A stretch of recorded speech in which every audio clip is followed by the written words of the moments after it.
itu gitu loh. Allah tuh pasti memberikan hikmah atas keadaan itu. Untuk Diana memberikan manfaat untuk banyak orang. Enggak kan, guru itu kan, jadi guru itu kan gak mudah gitu, pasti banyak tantangannya. Jadi Diana menerima itu gitu loh. Karena Diana menerima itu, akhirnya pasti semua orang pun menerima keadaan Diana gitu. Wah, sangat menarik sekali nih pengalaman Diana ya. Jadi intinya tuh bagaimana sih proses memaafkan diri kita tuh pasti nggak langsung secara instan gitu, nggak langsung ya udah maafkan diri sendiri, pasti ada yang tanya sedih, kecewa, tapi mau bagaimanapun ya kita harus terima gitu, kita harus belajar menerima kegagalan, menerima penolakan dan apapun itu, dan jangan juga terlalu menyalahkan diri sendiri. Nah makanya teman-teman di sini juga pesan yang bisa diambil tuh, sebelum kita memilih keputusan itu kan pasti ada resikonya. Nah jadi kita tuh berpikir untuk memilih keputusan itu sama resikonya juga. Jadi kita tuh kayak ada persiapan gitu ya kan.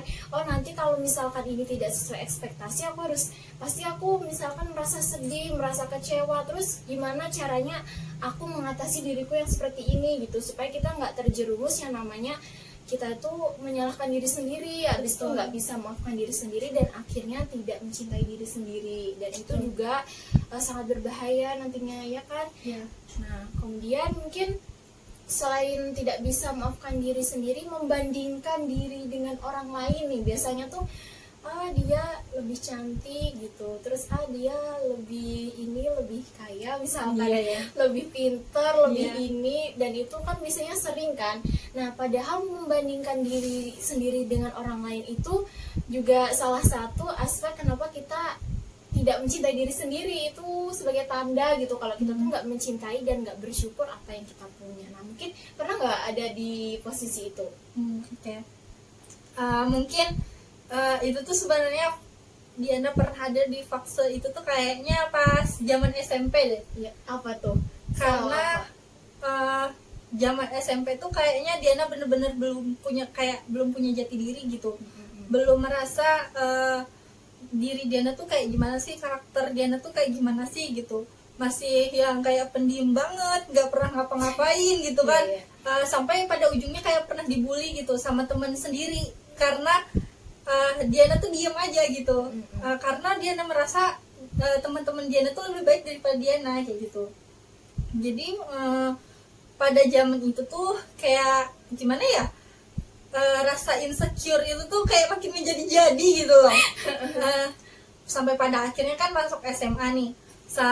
Itu tuh pada fase-fase sepertinya kita tuh emang kayak harus mencari jati diri gitu kan.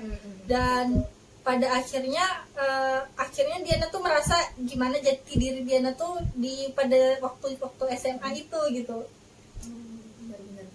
Terus gimana, kan tadi kan membandingkan diri dengan orang lain, terus kita juga ya timbulnya insecure gitu. Terus apa sih yang bikin Diana habis itu kayak tiba-tiba harus mencintai diri sendiri gitu, jangan lagi membandingkan diri sama orang lain gitu? Pada saat apa sih ada kepikiran itu, atau udah merasa mencintai diri sendiri? Jadi sebenarnya jadi sebenarnya teman-teman, rasa kepercayaan diri itu ada di dalam diri kita sendiri, hanya karena itu tuh kita tutup gitu loh.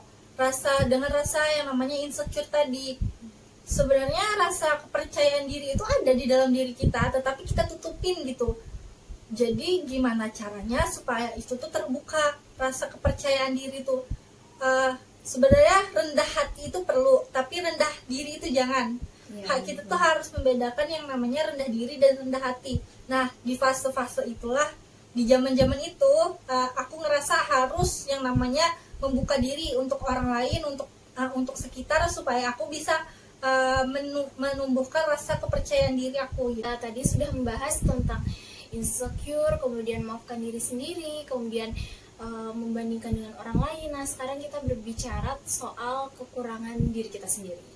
Nah dimana kalau kita nggak bisa mengelola kekurangan dan kelebihan kita dengan baik, kita justru mikirnya tuh kayak diri kita serba kekurangan, bener gak sih? Betul. Nah, jadi menurut Diana nih gimana nih kalau soal membahas menyikapi soal kekurangan diri sendiri? Oh, ya. Jadi kekurangan diri itu kan sebenarnya ada pada diri kita gitu kan. Bener-bener. Tentang pandangan kita terhadap diri kita, tentang kita yang nggak bisa menerima diri kita. Sebenarnya bumerang itu pun sebenarnya ada kan kita sendiri yang melemparkan bumerang itu kepada diri kita gitu loh. Gimana cara kita nanggepin rasa kekurangan itu gitu. Menurut aku kita sendiri prinsip apa yang membuat kita berpegang teguh terhadap aku ini harus menerima diriku sendiri. Kalau aku sih menanggapin itu ya, prinsip diri aku itu harus menerima diri aku sendiri, sehingga orang lain pun bisa gitu loh menerima diri aku. Jadi kalau misalnya aku udah menerima diri aku, pasti otomatis orang pun dapat menerima diri aku gitu. Iya, benar sekali nih Diana. Jadi kita jangan justru kita punya kekurangan tuh menjadikan bumerang untuk kita sendiri ya kan. Karena kalau kita punya kekurangan pasti ada kelebihan kita gitu yang menutupi kekurangan itu sendiri. Dan bagaimana juga cara kita itu menerima diri kita sendiri gitu dengan kekurangan yang kita miliki dan juga kelebihan yang kita miliki, sehingga kita bisa lebih menghargai tadi ya. Betul. Supaya lebih mencintai diri sendiri, self love gitu ya kan, yang perasaan menghargai, merasa dicintai, dan itu tuh datangnya harus kita datangkan dalam diri kita sendiri. Betul. Gitu. Nah, kemudian untuk pertanyaan yang terakhir sebagai penutup juga, jadi ini berupa pilihan Ya. jadi Diana tuh lebih memilih dihargai atau menghargai. Betul. Oke. Tentang perbandingan antara menghargai atau dihargai gitu. Ya, dan pilih yang mana? Jadi menurut aku sendiri, pandangan aku memilih untuk menghargai orang lain. Kenapa memilih menghargai? Jadi yang aku sebutkan tadi ya, menghargai orang lain daripada menghargai diri sendiri gitu kan. Menghargai diri sendiri itu kan tadi prinsipnya ada pada diri kita gitu loh. Kalau misalnya kita dapat menerima diri kita sendiri, orang lain pun pasti dapat menerima diri kita. Gak perlu yang namanya pengakuan dari orang lain, oh aku menerima diri kamu, jadi seperti ini, nggak akan ada habisnya gitu. Iya, benar-benar. Jadi lebih baik kita tuh menghargai orang lain. Jika kita dapat menghargai orang lain, otomatis pasti kita dapat menghargai diri kita sendiri gitu. Wah, bener banget nih kata Diana.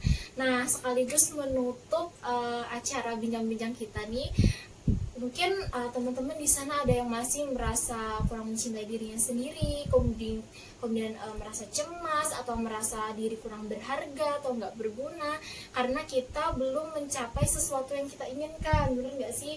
Padahal gimana ya, mungkin ada rencana tertentu gitu yang tersembunyi yang emang belum waktunya aja nih teman-teman. Jadi untuk teman-teman semua yang merasa kurang self love, yuk kita sama-sama memeluk diri kita sendiri kayak gini. Ini salah satu contoh Treatment supaya tenang gitu kan. Iya. Nah, jadi kita semua kayak gini nih, habis itu tepuk pundak kanan kalian pakai tangan kiri terus bilang aku pasti bisa gitu. Yuk coba 1, 2, 3. Aku pasti bisa. Nah, gitu teman-teman. Jadi supaya kalian tuh merasa lebih tenang karena kita nggak bisa menunggu orang lain untuk mensupport kita kalau nggak kita sendiri ya kan. Makanya kita harus memeluk diri kita sendiri gitu, harus mencintai diri kita sendiri. Kalau nunggu dari orang lain mah banyak kesibukannya gitu loh, bukan cuma kita aja kayak itu. Nah, jadi itu aja nih pembahasan kita kali ini. Nah, semoga bermanfaat, dan next time ya teman-teman, nanti aku juga akan bawain sharing-sharing yang menarik dan juga narasumber yang menarik nih. Oke, bye-bye. Assalamualaikum warahmatullahi wabarakatuh. Salam.